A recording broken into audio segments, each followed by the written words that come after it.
Apa yang selalu rosak bahagian water pump RS atau resek? Ini casing, ini kipas, ini mechanical seal, ini gigi gear dia, ini water pump shaft impeller, ini dia punya pin dia, ini dia punya washer. Yang selalu rosak bang adalah pertama, dalam ni ada oil seal.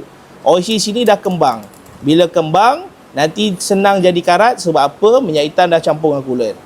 Kedua yang selalu problem adalah ini bang, mechanical seal dia bang. Abang boleh tengok macam ni kerak dia. Abang tengok gopher dia. Seterusnya, selalu gigi dekat gear water pump ni selalu makan sebab dia plastik.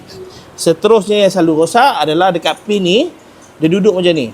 Bila dia berpusing, kadang-kadang disebabkan ini plastik, bahagian pemegang pin ni selalu longgar. Ni pun masalah selalu juga bang.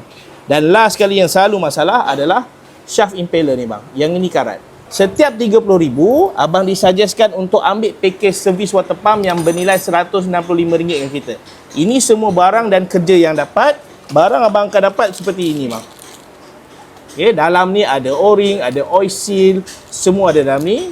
Kalau abang nak tambah sekali dengan water pump shaft impeller pun boleh. Alright, benda ni siap dalam masa sejam ke 2 jam saja.